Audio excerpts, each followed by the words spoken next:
Hello everyone, स्वागत है आपका आज की इस वीडियो में। आज हम सॉल्व करेंगे एचपी पटवारी क्वेश्चन पेपर 2019। पूरा क्वेश्चन सॉल्व किया जाएगा 100 क्वेश्चंस के साथ में, और 25 हिंदी, 25 इंग्लिश, 25 मैथ और 25 जीके के क्वेश्चन होते हैं। तो चलिए स्टार्ट करते हैं। सबसे पहले हिंदी सेक्शन। क्वेश्चन नंबर 1 पूछता है। क्वेश्चन नंबर 1 है, यह समस्या अत्यंत कठिन है, इसमें अत्यंत क्या है। तो ध्यान से देखोगे, कठिन एक विशेषण है और इसके पहले एक शब्द लगा है अत्यंत। तो अत्यंत शब्द, जो भी विशेषण के पहले शब्द लगता है उसको प्रविशेषण बोलते हैं, विशेषण से पहले आने वाला शब्द। तो अत्यंत यहाँ पे प्रविशेषण है। तो ऑप्शन सी करेक्ट आंसर हो गया। क्वेश्चन नंबर 2 देखते हैं। वेदों की रचना किस भाषा में हुई है। आसानी से आप ऑप्शन यहाँ पे देख सकते हैं। इसका करेक्ट आंसर है ऑप्शन बी, वैदिक संस्कृत। नेक्स्ट क्वेश्चन है क्वेश्चन नंबर 3, ज्ञ में मिलन है। तो इस तरह के क्वेश्चन भी बन जाते हैं हिंदी सेक्शन से। तो इसमें करेक्ट आंसर है ऑप्शन डी, ज हलंत जमा इया। तो अब नेक्स्ट क्वेश्चन है भाई क्वेश्चन नंबर 4, विश्व हिंदी दिवस कब मनाया जाता है। करेक्ट आंसर ऑप्शन डी, 10 जनवरी को मनाया जाता है। और आपने मुझे कमेंट करके बताना है राष्ट्रीय हिंदी दिवस कब मनाया जाता है। नेक्स्ट क्वेश्चन है क्वेश्चन नंबर 5, देव जमा आल्यो में कौन सी संधि है। आल्यो से आप ट्रिक कर सकते हो, बड़ी मात्रा की बात होती है तो दीर्घ संधि हम चलते हैं। तो ऑप्शन ए, दीर्घ संधि इसका करेक्ट आंसर है। तो यहाँ पे मैं इसलिए जल्दी जल्दी आपको बता रहा हूँ क्योंकि सॉल्व करने में टाइम लगेगा। जब मैथ सेक्शन हम करेंगे तो आपने वीडियो को कंप्लीट देखना है। तो संधि से भी पूछे जाते हैं क्वेश्चन, तो आपको संधि वाला टॉपिक भी अच्छे से पढ़ लेना है। क्वेश्चन नंबर 6 देखे, यहाँ पे पूछा है आधा तितर आधा बटेर होना का अर्थ। तो अर्थों से भी पूछे जाते हैं क्वेश्चन कि इस वाक्य का क्या अर्थ होता है, इस मुहावरे का क्या अर्थ होता है। तो ऐसे क्वेश्चन भी बनते हैं।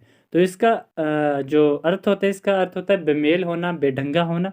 तो ऑप्शन सी इसका करेक्ट आंसर है, बेमेल और बेढंगा। ठीक है, नेक्स्ट क्वेश्चन हम देखते हैं क्वेश्चन नंबर 7। तो 7 में संधि विच्छेद से भी क्वेश्चन है। क्वेश्चन नंबर 7 कहता है महर्षि का संधि विच्छेद क्या है। करेक्ट आंसर है ऑप्शन सी, और महा जमा ऋषि। तो नेक्स्ट हम देखते हैं क्वेश्चन नंबर 8। यहाँ पे शुद्ध वाक्य छांटना है, इससे भी क्वेश्चन बनते हैं। तो ऑप्शन इजिली आप यहाँ पे देख सकते हो। यहाँ पे करेक्ट है ऑप्शन नंबर सी, यह गाय का असली दूध है। नेक्स्ट क्वेश्चन है कलानिधि का पर्यायवाची। कलानिधि का मतलब चंद्रमा, चांद, ये सब कुछ होता है। और राकेश भी कलानिधि का मतलब है, तो राकेश पर्यायवाची है कलानिधि का। ऑप्शन बी करेक्ट आंसर है। ऑप्शन बी, समुद्र में लगने वाली जो आग है, समुद्र की आग के लिए उपयुक्त शब्द क्या है।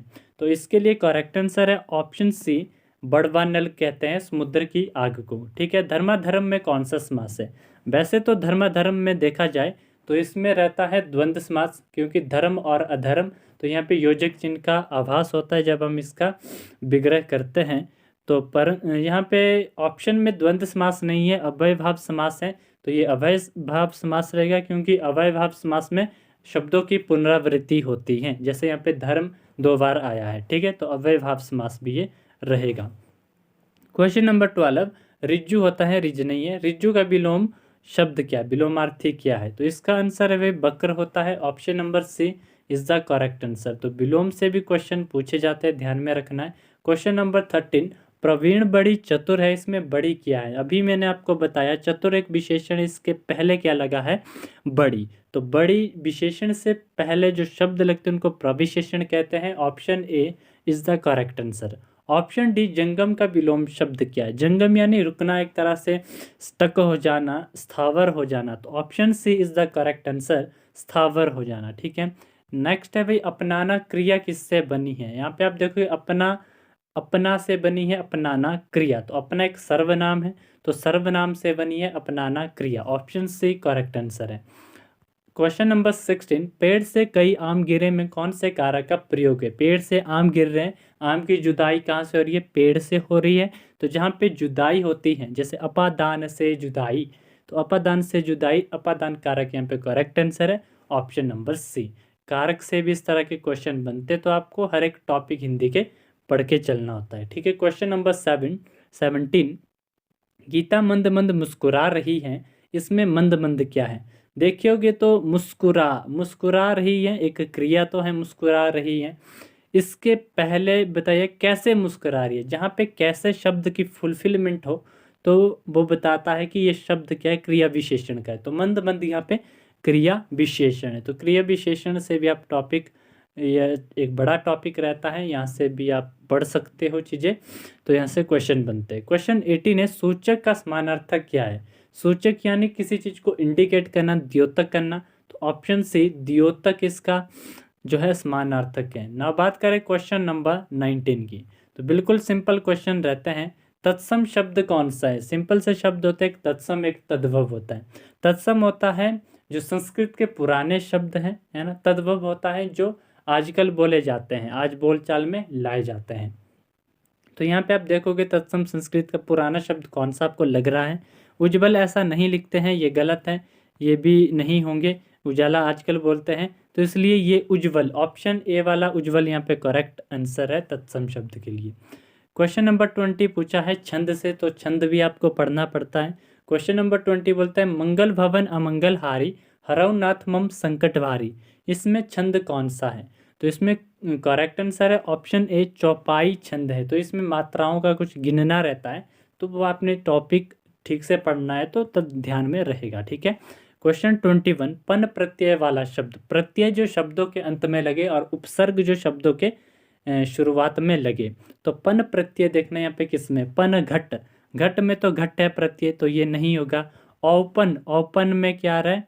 अन्न आ रहा है प्रत्यय, ये नहीं होगा। सत्यापन, सत्यापन में क्या आ रहा है? अन्न आ रहा है लास्ट में, सत्यापन अन्न, तो अन्न आ रहा है, तो ये भी नहीं। आपन आ रहा है ना, आप सत्य प्लस आपन होगा ये, तो आपन नहीं होगा। बड़प्पन में देखोगे पन करेक्टली पन आ रहा है, तो पन प्रत्यय बड़प्पन में है, तो करेक्ट आंसर क्या रहेगा यहाँ पे?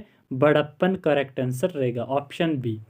क्वेश्चन नंबर 22, कठोर के लिए समानार्थक शब्द ढूंढना है। कठोर का मतलब पौरुष होता है, पौरुष, पौरुष, ऑप्शन नंबर सी, है ना। तो ये कठोर शब्द का समानार्थक है। यहाँ पे देखिए अर्थ के आधार पे कुछ क्वेश्चन पूछा है, अर्थ निकालना है। कोस कोस पर पानी बदले, चार कोस पर बानी में किस परिवर्तन का उल्लेख है? यहाँ पे बोला जा रहा है कोस कोस पर पानी बदलता है, तो चार कोस पर भाषा बदलती है, यानी बोली के शब्द बदल जाते हैं। तो ऑप्शन डी करेक्ट आंसर है। पानी के स्वाद और बोली के शब्दों का उल्लेख इसमें किया गया है, परिवर्तन बताया गया कि पानी बदलता है और बोली भी बदल जाती है। कोस कोस पर पानी और चार कोस पर बोली बदल जाती है। क्वेश्चन नंबर 24, भाषा से क्या तात्पर्य है?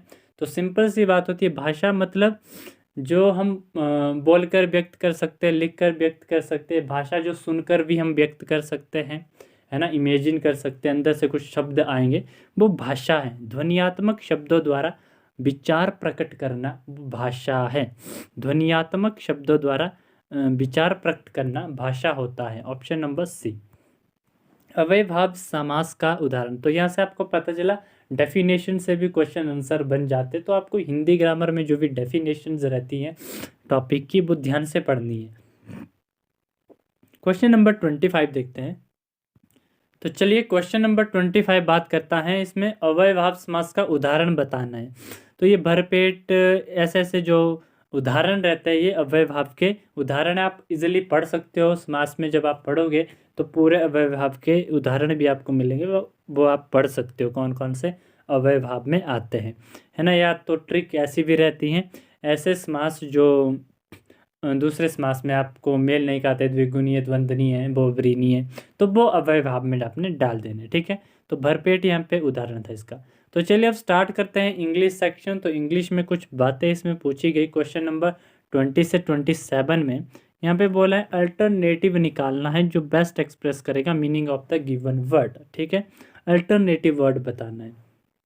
जैसे वोकेशन है, वोकेशन की तरह सेम शब्द क्या है वो इसमें बताना है। इसको रिप्लेस कौन शब्द कर सकता है? अल्टरनेटिव बताना है। तो वोकेशन का मतलब होता है किसी पर्टिकुलर जगह में आप कुछ काम कर रहे हो, ऑक्यूपेशन बोल सकते हैं। तो ऑक्यूपेशन कर रहे हो, तो ऑप्शन सी करेक्ट आंसर है, ऑक्यूपेशन इसका अल्टरनेटिव बेस्ट रहेगा।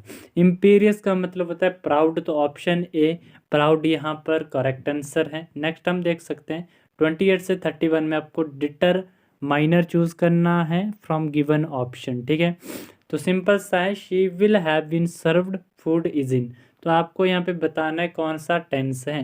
तो ये आपका सिंपल सा है भाई, फ्यूचर परफेक्ट टेंस है, विल हैव बीन जमा वर्ब की थर्ड फॉर्म इसमें लगी है सर्व्ड, ठीक है।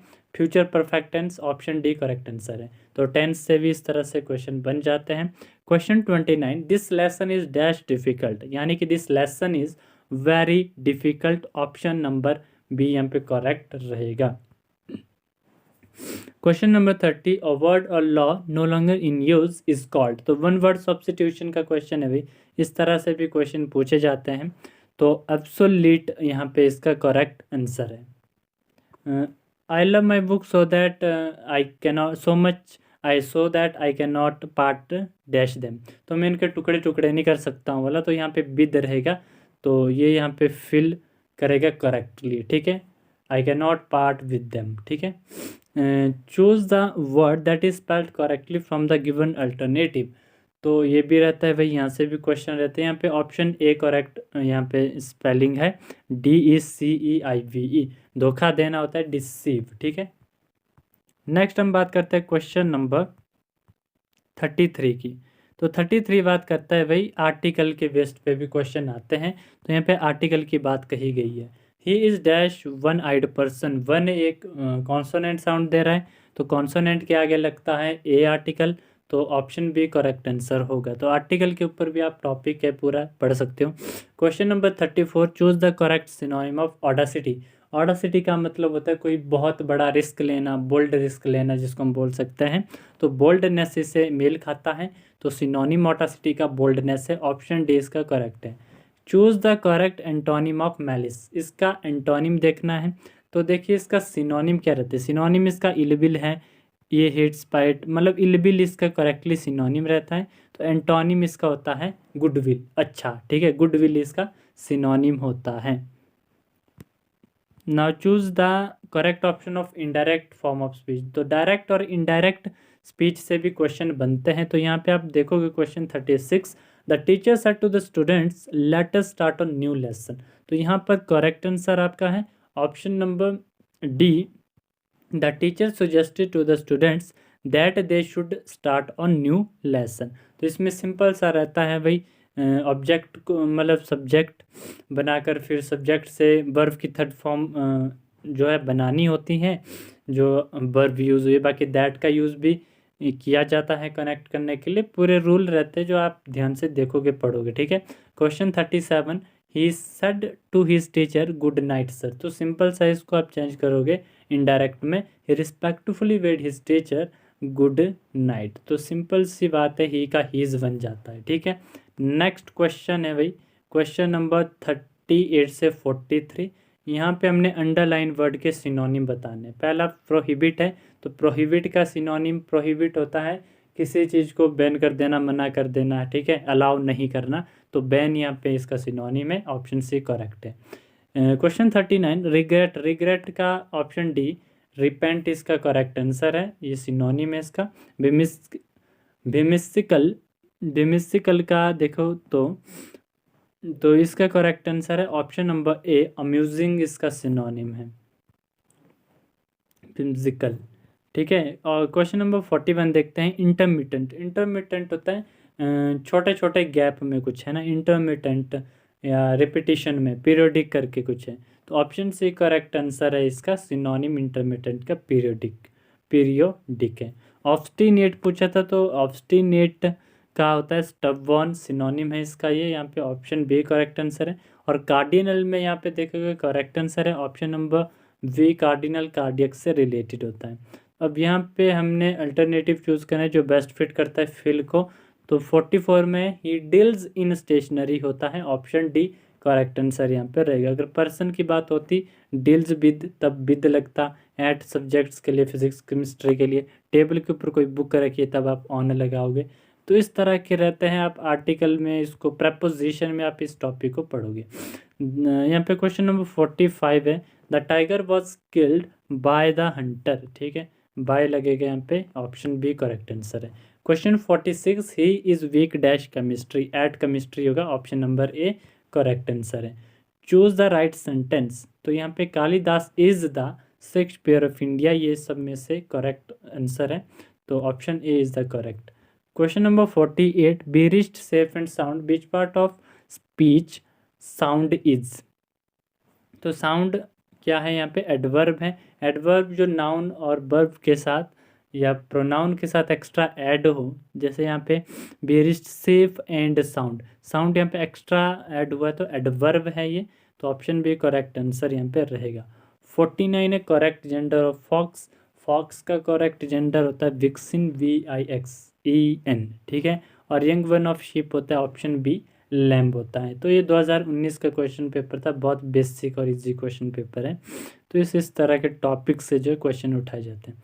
तो मैथमेटिक्स का देखते हैं। सबसे पहला क्वेश्चन कंपाउंड इंटरेस्ट के ऊपर है, चक्रवृद्धि ब्याज के ऊपर, ठीक है। इसको हम फटाफट सॉल्व करते जाएंगे। क्वेश्चन नंबर 51, देखिए आपको 2 साल का ब्याज निकालना है।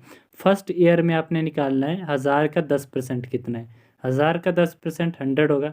नेक्स्ट ईयर में अब जो है ब्याज जुड़ जाएगा 1000 के ऊपर, तो 1100 आपका अमाउंट बन जाएगा नेक्स्ट ईयर के लिए। अब इसका 10% निकालना पड़ेगा, तो वो होगा नेक्स्ट ईयर का ब्याज। जब इसका निकालेंगे 0 से 0 कैंसिल, यहाँ पे 0 से 0 कैंसिल, 110 होगा ना, तो 110 इसमें ऐड करोगे तो बनेगा 210। तो टोटल ब्याज 2 साल का 210 आता है। तो इस हिसाब से हमारे पास ऑप्शन नंबर बी क्या है, करेक्ट आंसर है। तो चलिए चलते हैं, बात करते हैं नेक्स्ट क्वेश्चन की। क्वेश्चन नंबर 52, रेलगाड़ी 3750 किलोमीटर की दूरी 25 घंटे में तय करती है, तो 1 घंटे की स्पीड क्या रहेगी उसकी। तो आपने 3750 को क्या करना है, 25 से डिवाइड करना है, तो 1 घंटे की निकल जाएगी। डिवाइड करके हमारे पास यहाँ पे आ जाएगा 150, ठीक है। ये हमारा करेक्ट आंसर यहाँ पे रहेगा। तो चलिए नेक्स्ट क्वेश्चन देखते हैं। इसमें नेक्स्ट क्वेश्चन पूछा गया है 53, -1 की पावर 1000 है, तो इसकी वैल्यू क्या होगी। आपको सिंपल सा ध्यान रखना है, -1 अगर पावर इवन है तो इसका आंसर रहेगा 1। एनीथिंग रेज टू पावर 1 की कोई भी पावर हो तो उसका आंसर 1 ही आता है। अगर ये पावर ये n ऑड है तब आंसर रहेगा -1, यानी 1000 की जगह 999 होता, तब यहाँ पे -1 होना था आंसर। यहाँ पे 1000 है, ये एक इवन नंबर है, तो यहाँ पे आंसर रहेगा option B, that is 1 is the correct answer. चलिए नेक्स्ट हम देखते हैं क्वेश्चन नंबर 54, अर्जुन की आयु। देखो आयु से भी क्वेश्चन पूछे जाते हैं, एज बेस्ड प्रॉब्लम है। तो अर्जुन की आयु श्रेया की आयु से दुगनी है। 5 वर्ष पहले उसकी आयु श्रेया की आयु की तिगुनी थी, दोनों की आयु ज्ञात करनी है। यहाँ पे पहली बात मैं आपको बता दूं, ये ऑप्शन ये गलत दिए हुए हैं, जो आंसर आता है वो इनमें मैच नहीं करता है। तो फिर भी यहाँ पे आंसर है, अगर टेढ़े उल्टे तरीके से भी देखा जाए तो आंसर है 15 वर्ष और 30 वर्ष, ठीक है। यानी कि अगर मैं इसको पीछे ले जाऊँ 5 वर्ष, तो 10 गुणा 30, फिर इसकी तिगुनी रह जाती, इसकी 3 गुना करेंगे तो 30 वर्ष बनेगी, तो वो अर्जुन की होगी। तो इस लॉजिक से ये आंसर रहेगा ऑप्शन नंबर सी, ठीक है। तो नेक्स्ट क्वेश्चन हम देखते हैं, क्वेश्चन नंबर 55, यदि वृत्त की परिधि 132 सेंटीमीटर हो तो उस वृत्त का क्षेत्रफल क्या है। तो भाई परिधि दी है भाई 2πr दी है, 132 सेंटीमीटर, r की वैल्यू इजिली निकल जाएगी 132, 22 की पाई की वैल्यू 2/7, ये आएगा 66, ठीक है। ऊपर हो जाएगा फिर 66 के साथ मल्टीप्लाई 7 डिवाइडेड बाई 22, 22 3 4 7 3 21 आ गई हमारी रेडियस की वैल्यू। तो r की जगह 21 हम भर सकते हैं। तो आपको पता ही है जो एरिया रहता है भाई वृत्त का, वो रहता है πr²। तो 22/7 इंटू 21 इंटू 21, ठीक है। r² है 7 3 21, 22 3 66 होते हैं, 66 और 21 मल्टीप्लाई करोगे 1386 आंसर आता है। तो option B is the correct answer, ठीक है। नेक्स्ट क्वेश्चन चलिए देखते हैं इसमें। तो नेक्स्ट क्वेश्चन में बात कही गई है 56 में, तो यहाँ पे बोला है 567 567, 3 बार इसको 567 से भाग देंगे तो आंसर भागफल क्या आएगा।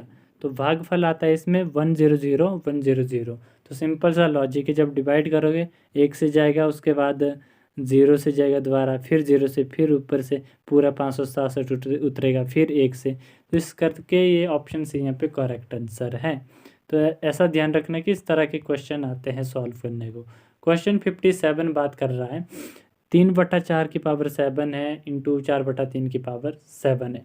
इसको सिंपल एग्जांपल से आप देख सकते हो। अगर मैं बोलूँ 1/2 की पावर 2 है, मल्टीप्लाई 2/1 की पावर भी 2 है, ये दोनों चीज़ें सेम है, जो मैंने एग्जांपल लिखा और जो क्वेश्चन में दिया है दोनों सेम है।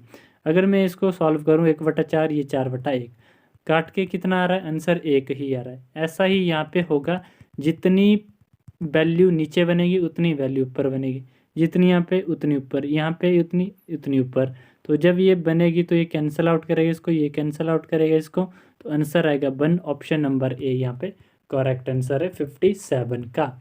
तो 58 देखते हैं, उस गोले का आयतन निकालना है जिसकी त्रिज्या 2d/3 है। गोले का आयतन होता है 4/3 पाई आर क्यूब, तो रेडियस आपको दी है 2d, तो इसका क्यूब जब करोगे आएगा 8d³ / 27। अब इसको इसमें मल्टीप्लाई करोगे 81 हो गया, 81 आ रहा है, 8×32 आ रहा है, ठीक है। तो ऑप्शन ए करेक्ट आंसर है 32/81 पाई d³, ये अपना करेक्ट आंसर इसमें रहेगा। चलिए नेक्स्ट क्वेश्चन इसमें देख लेते हैं, क्वेश्चन नंबर 59। यदि दो क्रमागत सम संख्याओं का योग 66 है तो छोटी संख्या निकालनी है। देखो सम संख्या बोला, इवन नंबर की बात हुई है, कोई भी इवन नंबर होगा 2 का मल्टीपल तो होगा ही होगा। तो मान ले पहला 2x है, क्रमागत बोला है, क्रमागत का मतलब होता है अगर पहले 2 आएगा तो उसके बाद अगला आएगा, तो इसके नेक्स्ट कौन आएगा, 2x + 2, क्योंकि अगला भी जो आएगा ना वो भी इवन ही होना चाहिए, तो इसलिए मैंने 2 ऐड किया है 2x में। अगर मैं 1 ऐड करता वो ऑड हो जाएगा, ठीक है। इसको सॉल्व करोगे 66 आएगा, सॉल्व करके 4x माइनस का पर जाएगा, ये 64 बन जाएगा। तो 4 से डिवाइड करके x की वैल्यू अगर 16 आती है तो ये छोटा नंबर है, 16 यहाँ पे भर दोगे तो कितना हो गया, ये 32 हो गया। तो यानी कि हमारा ऑप्शन बी करेक्ट आंसर है, 32 इज़ द करेक्ट आंसर, ठीक है। तो ये बात आपने ध्यान रखनी है। नेक्स्ट देखिए क्वेश्चन नंबर 60 है। तो यहाँ पे श्रृंखला दी गई है आपको और मिसिंग नंबर फाइंड करना है।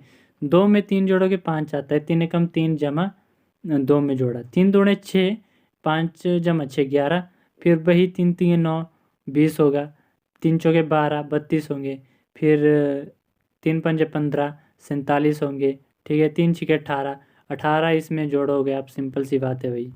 तो 18 इसमें जोड़ोगे तो कितना आ रहा है, 65 आ रहा है। तो ऑप्शन बी तो यहाँ पे करेक्ट आंसर है, ठीक है। चलिए नेक्स्ट हम बात करते हैं क्वेश्चन नंबर 61 की। तो 61 में पूछा है, मोहन एक कार को खरीदता है 8,000 रुपये में और 1 वर्ष बाद 25% हानि पर बेचेगा। कार का विक्रय मूल्य ज्ञात करना है कि उसने बिक्री कितने में की, बेचा कितने में। सिंपल सी बात है, 8,000 में वो खरीद रहा है, सिंपल लॉजिक है। 8,000 का 25% होता है 2,000, निकालोगे तो 2,000 है, ठीक है। 2,000 की जब वो हानि ले रहा है तो बेची कितने की होनी, उसने बिक्री कितने की 6,000 की, यानी विक्रय मूल्य क्या निकला उसका 6,000। तो करेक्ट आंसर ऑप्शन बी आ गया, 6,000 में उसने बेचा होगा जब 25% वो हानि ले रहा है, ठीक है। चलिए नेक्स्ट क्वेश्चन सॉल्व करने को पूछा था, क्वेश्चन नंबर 62। तो इसमें भी पॉइंट में ये रहेगा 0.01 0005 00.51। तो ऑप्शन यहाँ पे करेक्ट आंसर फिर भी है, that is option number C यहाँ पे करेक्ट आंसर है 5.0201, ठीक है। नेक्स्ट क्वेश्चन की बात करते हैं, क्वेश्चन नंबर 63। तो यहाँ पे पावर का खेल है। पावर आपको पहले चलो मल्टीप्लाई करते, 3 है 4 है और 7 है, माइनस का माइनस ही रहेगा, 4 3 12 12 7 84। अब 2 ऑप्शन हमारे पास है -84 वाले, ठीक है। अब डिसाइड करना है आंसर कौन सा है। तो p की पावर 2 है, जब बेस सेम हो पावर ऐड होती है, p की पावर 2, p की पावर 3, यहाँ पे p की पावर 1 कितनी होती है, 2 5 1 6, तो 6 पावर 2 ऑप्शन में है। q की पावर 1 है यहाँ पे, 1 यहाँ पे है, 2 3 यहाँ पे 5, तो 5 कहाँ पे, q की पावर इस ऑप्शन में, तो यानी करेक्ट आंसर है ऑप्शन डी, ठीक है। नेक्स्ट हम बात करते हैं क्वेश्चन नंबर 64 की। -7 डिवाइडेड बाई 21/13, सिंपल सी बात है, माइनस दिस ये ऊपर जाएगा तो 13 × 7, ये माइनस का यहाँ पे 21, 3 7 21 होते, 7 7 3 7 21, -13/3 आएगा। करेक्ट आंसर ऑप्शन बी रहेगा। तो चलिए नेक्स्ट क्वेश्चन है 65। किसी लंब वृत्तीय बेलन के आधार की परिधि है 44 सेंटीमीटर और इसकी ऊंचाई है 15 सेंटीमीटर। बेलन का वॉल्यूम निकालना है, आयतन निकालना है। बेलन का जो आयतन है उसका फॉर्मूला है πr² L। तो यहाँ पे आपको दिए परिधि, परिधि से क्या निकलेगी, रेडियस। 44 दिए परिधि, तो आर की वैल्यू यहाँ पे होगी 44/2 इंटू 22 इंटू 7, 2 22 दूनी 44 होते हैं, ऊपर जाएगा 22 इंटू 7 अपॉन 22, 22 से 22 कटा, 7 आ गई इसकी रेडियस। आर की वैल्यू जब 7 आ गई तो अब पाई आर स्क्वायर एल में फॉर्मूले में वैल्यू डालूंगा मैं, 22/7 पाई आर हो गया, कितनी आई है वैल्यू अपनी, ये आई है 7, ठीक है। तो 7 गुणा 7 और एल की वैल्यू क्या है, 15 है। तो बस इसको ही आप सॉल्व करोगे तो आपका आंसर आएगा पूरा मल्टीप्लाई करके, ठीक है। तो बस इतना सा आपको यहाँ पे ध्यान रखना है। इसमें करेक्ट आंसर है ऑप्शन नंबर डी, 2310, ठीक है। तो चलिए बात करते हैं हम नेक्स्ट क्वेश्चन की। इसमें नेक्स्ट क्वेश्चन है, बहुत सबसे छोटी संख्या ज्ञात करनी है जो 4, 9 और 10 प्रत्येक से विभाजित हो। सिंपल सा एलसीएम निकालो। एलसीएम में क्या करना होता है, 4, 9, 10 लिखोगे।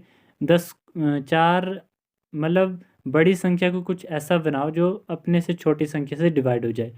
देखो 10 का अगर मैं 20 बनाऊंगा, 4 से चलो ये डिवाइड हो जाएगी पर 9 से नहीं होगी। तो 9 से डिवाइड होने के लिए क्या है, ऑप्शन के अकॉर्डिंग भी देखोगे कौन सी संख्या ऐसी है जो होगी डिवाइड इससे। तो अगर मैं इसको 36 से मल्टीप्लाई करूँगा 360 बन जाएगा।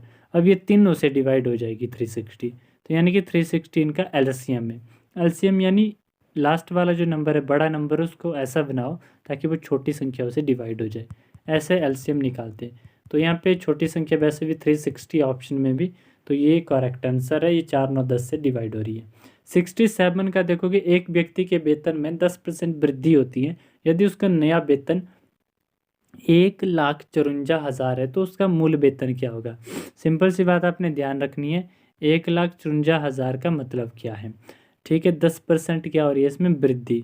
अब देखो 10% का मतलब क्या है, 10% का मतलब है भाई 1/10, तो यानी पहले 10 था और 10 से 1 हो रहा है, तो यानी 11/10 वृद्धि, मतलब 10 से वृद्धि 1 जुड़ रहा है इसमें, तो 10 की वैल्यू 11 बन रही, वृद्धि का मतलब यही हुआ। तो 11/10 यहाँ पे लिख दो।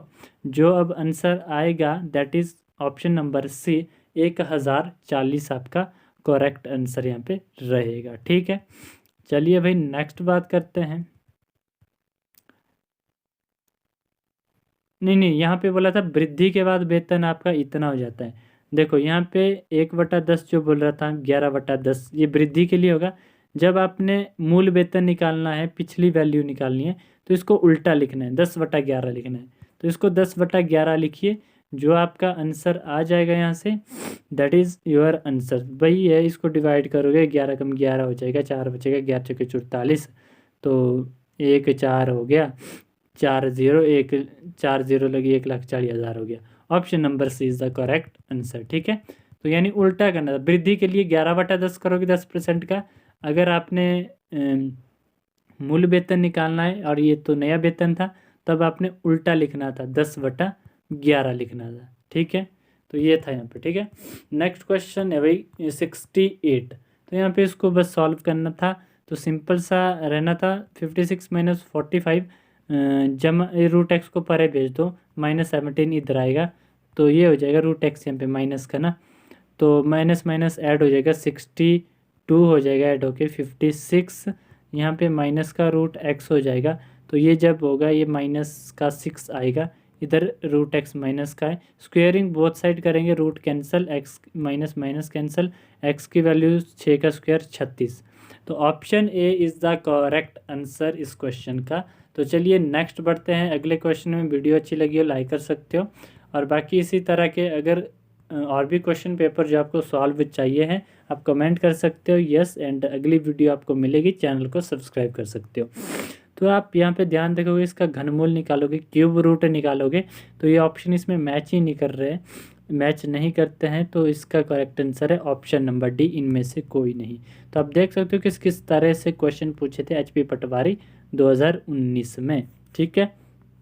क्वेश्चन नंबर 70, एक गांव की आबादी 5000 है और 2% की दर से हर वर्ष बढ़ती है, 2 वर्ष बाद कितनी आबादी होगी।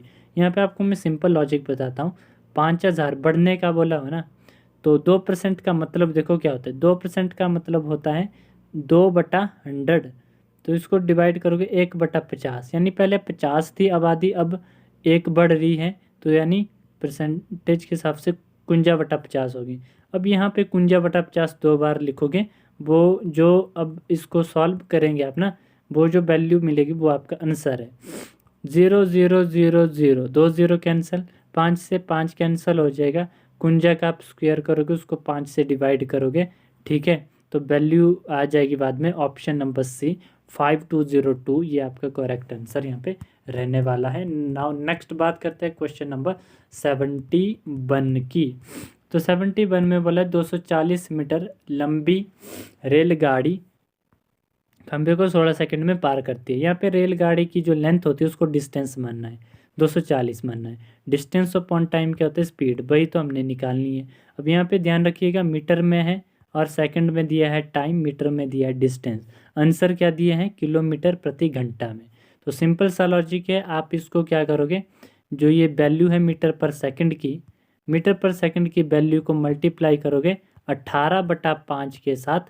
तो अब जब इसको सॉल्व करोगे, अब ये वैल्यू आएगी किलोमीटर पर हावर में, ठीक है। सिंपल सा, 4 चौके 16 होते हैं, 6 चौके 24 होते हैं, ठीक है। 2 दूने 4 होते हैं, 3 दूने 6 होते हैं, ठीक है। और यहाँ पे 10 बचा हुआ है इसका, 24 का इंटू करके 10, 5 कम 5, 5 दूने 10 होते हैं, ठीक है। तो इस तरह से जब इसको आप सॉल्व करते हो तो आपका इजली ये 2 इधर जाएगा ना, 5 कम 5, 2 से 2 कैंसिल होगा, 18 3 54, 54 आपका करेक्ट आंसर यहाँ पे रहेगा, ठीक है। चलिए अब आगे बढ़ते हैं। क्वेश्चन नंबर 72 में 4 6 12 15 का एलसीएम निकालना है। मैंने आपको बताया था एलसीएम निकालने की ट्रिक सिंपल रहती है। आपको 15 को ऐसा बनाना है ताकि ये अपने से छोटे तीनों नंबरों से डिवाइड हो जाए। 4 से 15 डिवाइड नहीं होता है। अगर मैं इसको 30 बनाऊँ, 30 भी नहीं होता है 4 से डिवाइड। अगर मैं इसको 30 15 चौके 60 करूँ तो 60 डिवाइड होता है 4 से, बिकॉज 15 चौके 60 होते हैं। तो इसका जो एलसीएम रहेगा 15 चौके 60। अब 60 15 से भी डिवाइड होगा, 12 से भी, 6 से भी और 4 से भी। तो 60 यहाँ पे करेक्ट आंसर है। ऑप्शन नंबर बी यहाँ पे एलसीएम में 4 6 12 15 का। आई होप आपको ट्रिक पता लग गई है। क्वेश्चन नंबर 73 देखते हैं। Anything raise to power 0 is equal to 1 होता है। तो यहाँ पे देखो 2 की पावर 0, 3 की पावर 0, 4 की पावर 0, इसकी वैल्यू भी 1 है, इसकी वैल्यू भी 1 है, इसकी वैल्यू भी 1 है। मल्टीप्लाई करके क्या आएगा, 1 ही आएगा। तो ऑप्शन ए करेक्ट आंसर है। नेक्स्ट हम देखते हैं क्वेश्चन नंबर 74। यहाँ पे आपको क्या करना था, बॉड मास लगाना था। बॉड मास बोलते पहले ऐड करो सारे, फिर बाद में माइनस करना। तो ऑप्शन नंबर 74 का option number B correct answer है, ठीक है। नेक्स्ट क्वेश्चन है 2 से 3/2 को प्रतिशत में बदलना है। ये आपको भिन्न दिए, उसको प्रतिशत में बदलना है। करना क्या था, 2 दूने 4, 4 और 3 कितने होंगे 7, 7/2। ये भिन्न आगे इसको परसेंटेज में कन्वर्ट करने के लिए क्या करना है, 100 से मल्टीप्लाई करना है। परसेंट का मतलब भी होता है प्रति 100, ठीक है। तो परसेंट में बदलने के लिए 100 से मल्टीप्लाई करेंगे, यहाँ पे आ जाएगा 50। अब क्या होगा, 50 और 7 मल्टीप्लाई जब हो जाएंगे तो 7 पंजे 35 होते, 350% होता है इसका मतलब। तो ऑप्शन बी करेक्ट आंसर है। नेक्स्ट हम देख सकते हैं, अब जीके का सेक्शन है, मैथ सेक्शन हमने पूरा सॉल्व कर दिया, मज़ा आ गया। अब जनरल नॉलेज देखते हैं, सामान्य ज्ञान क्या है। क्वेश्चन नंबर 26, कंप्यूटर का दिमाग किसे कहते हैं। सीपीयू को कंप्यूटर का दिमाग कहते हैं। तो जनरल सा क्वेश्चन पूछा गया था 2019 में, ठीक है। क्वेश्चन नंबर 77 पूछा गया था, what is the source of sun energy. Correct answer है ऑप्शन बी न्यूक्लियर फ्यूजन, ठीक है। नेक्स्ट क्वेश्चन है 78 में पूछता है 1939 के धामी आंदोलन के नेता कौन थे। तो करेक्ट आंसर है ऑप्शन डी भागमल सोठा, ठीक है। तो नेक्स्ट हम देख सकते हैं क्वेश्चन नंबर 79, भारत में पहली रेलगाड़ी कब चली। करेक्ट आंसर ऑप्शन है 16 अप्रैल 1853 को। भूकंप का मुख्य कारण, main cause of earthquake is tectonic forces, ठीक है। ऑप्शन सी करेक्ट आंसर है। हिमाचल प्रदेश उच्च न्यायालय की स्थापना वैसे तो 25 जनवरी 1971 में हुई है, पर यहाँ पे दिया है 26 जनवरी, तो मिलता जुलता ऑप्शन है, ईयर तो सही लिखी है। तो करेक्ट आंसर यहाँ पे ऑप्शन डी है 26 जनवरी 1971। नेक्स्ट क्वेश्चन देखते हैं, क्वेश्चन नंबर 82, शुष्क बर्फ क्या है, यानी ड्राई आइस क्या है। बहुत बार ये क्वेश्चन पूछा गया है पुलिस के एग्जाम में, फॉरेस्ट गार्ड है ना। पुलिस के एग्ज़ाम में तो ये पूछा जाता है ना। बाकी इसमें भी ये पूछा गया था। तो ड्राई आइस का मतलब होता है solid carbon dioxide, solid CO2। ठीक है, नेक्स्ट क्वेश्चन हम देखते हैं, क्वेश्चन नंबर 83। सौरमंडल का सबसे गर्म ग्रह पूछा है, hottest planet of solar system. Correct answer है भाई ऑप्शन बी, वेनस को माना जाता है सौरमंडल का सबसे गर्म ग्रह। ठीक है, National Academy of Agriculture Research Management NAARM located at, ये हैदराबाद में लोकेटेड है। Correct answer option B. Question 85 बोलता है दांतों के सबसे बाहरी परत को क्या कहते हैं। करेक्ट आंसर है ऑप्शन ए, एनेमल इसको बोलते हैं। ये दांतों को प्रोटेक्शन प्रोवाइड करता है, बहुत हार्ड सब्सटेंस है। ठीक है, क्वेश्चन नंबर 86। तो यहाँ पे प्राचीन ग्रंथों में शिवालिक पर्वत को किस नाम से जाना जाता है, ये पूछा गया है। तो सिंपल सा है भाई, प्राचीन काल में शिवालिक को मैनाक पर्वत के नाम से जाना जाता था। तो ऑप्शन ए यहाँ पे करेक्ट आंसर है। ठीक है, नेक्स्ट हम धौलाधार का पूछा जाता है प्राचीन नाम क्या है भाई, इसका है मौलाक पर्वत। मौलाक पर्वत इसका क्या है, करेक्ट आंसर होता है। तो पीर पंजाल आपको पता ही है, चंबा में है। ठीक है, नेक्स्ट क्वेश्चन हम देखते हैं, इसमें कुफरी जीवन और कुफरी ज्योति दो प्रसिद्ध किस्में किसकी है, आलू की दो किस्में हैं। ठीक है, ऐसे ऐसे क्वेश्चन इसमें पूछे गए थे, एग्रीकल्चर के कुछ करे। हिमाचल प्रदेश की सबसे बड़ी प्राकृतिक झील किस जिले में है। आंसर है भाई सिरमौर में है रेणुका झील। हिमाचल प्रदेश की सबसे बड़ी नेचुरल लेक है सिरमौर जिला में। ठीक है, भारत की सबसे लंबी सुरंग कौन सी है। ऑप्शन ए, चेनानी नशारी, ये सबसे लंबी सुरंग है। इसकी लेंथ है तकरीबन कई जगह 2.98 है, कई जगह 9.34 भी दी हुई है, और ये जम्मू कश्मीर में स्थित है। इसको डॉक्टर करके भी इसका कुछ नाम है इस सुरंग, इस टनल का। ठीक है, तो चेनानी नशारी टनल है, ये आपकी कश्मीर, जम्मू कश्मीर में। ठीक है, क्वेश्चन नंबर 90 देखो, भूमिगत जल विद्युत परियोजना हिमाचल प्रदेश की है ये। शोंगटोंग कड़छम जल विद्युत परियोजना किस नदी पर स्थित है। हिमाचल की एकमात्र भूमिगत जल विद्युत परियोजना है 450 मेगावाट की, और ये स्थित है सतलुज नदी के ऊपर। ठीक है, किन्नौर जिले में। नेक्स्ट क्वेश्चन है 91, GHNP जिसकी फुल फॉर्म है ग्रेट हिमालयन नेशनल पार्क, ये स्थित है हिमाचल प्रदेश में। सिंपल क्वेश्चन था। क्वेश्चन नंबर 92, संस्कृत भाषा में व्याकरण की रचना किसने की। तो जो संस्कृत ग्रामर के गुरु माने जाते हैं, संस्कृत ग्रामर के लिए जाना जाता है पाणिनि को। तो पाणिनि ने संस्कृत भाषा में व्याकरण की रचना की। ठीक है, करेक्ट आंसर है ऑप्शन सी। खाने के पैकेट में अगर भूरा या लाल निशान खाने की किस विशेषता को दर्शाता है। आंसर है मांसाहारी, नॉन वेजिटेरियन को। नेक्स्ट क्वेश्चन है, कालिंदी किस नदी का वैदिक नाम है। आपको पता है यमुना नदी उत्तराखंड कालिंद पर्वत से निकल के हिमाचल प्रदेश में प्रवेश करती हैं। तो यमुना नदी कालिंदी है, इस यमुना नदी का वैदिक नाम क्या है, कालिंदी। और हिमाचल की सबसे छोटी नदी है, सूर्य भगवान से इनका पौराणिक संबंध माना जाता है। 95, भूतनाथ मंदिर कहाँ पर स्थित है। तो यहाँ पे कुछ ऑप्शन है, तो मंडी में स्थित है। Option number C is the correct answer. ठीक है, नेक्स्ट हम देखते हैं क्वेश्चन नंबर 96। तो कौन सा ऐसा जीव है जो पक्षी नहीं है फिर भी उड़ता है। आंसर है ऑप्शन डी, चमगादड़ यानी कि बैट। ठीक है, 97, भारत का कौन सा स्थान लिटिल लहासा कहलाता है। ऑप्शन सी, धर्मशाला। तो धर्मशाला को लिटिल लहासा बोलते हैं क्योंकि यहाँ पे तिब्बतन का भी राज था और बहुत सारे तिब्बतन लोग भी रहते हैं, और इसको धासा भी बोलते हैं धर्मशाला को शॉर्ट फॉर्म में। नेक्स्ट हम देखते हैं क्वेश्चन नंबर 98, मानव पाचन तंत्र का सबसे लंबा भाग छोटी आंत होती है जिसको स्मॉल इंटेस्टाइन बोलते हैं। इसकी लेंथ 20 से 25 फीट रहती है। नेक्स्ट हम देखें क्वेश्चन नंबर 99, ऑप्शन आपके दिख रहे हैं आपको क्लियरली। विश्व जल दिवस कब मनाया जाता है। वाटर डे सेलिब्रेटेड होते हुए 22 मार्च को।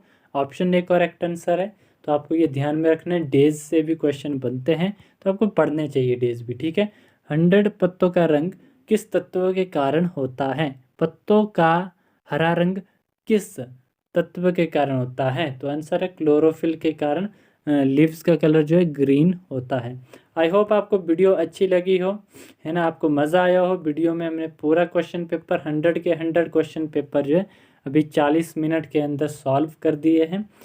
तो आप चाहते हो कि इसी तरह से क्वेश्चन आंसर और भी क्वेश्चन पेपर में सॉल्व करूं, तो आप कमेंट में बता सकते हो। बाकी आपसे मिलेंगे अगली वीडियो में और अगले क्वेश्चन पेपर के साथ में, है ना। चैनल को सब्सक्राइब करके रख सकते हो। और धन्यवाद एंड थैंक्स फॉर वॉचिंग।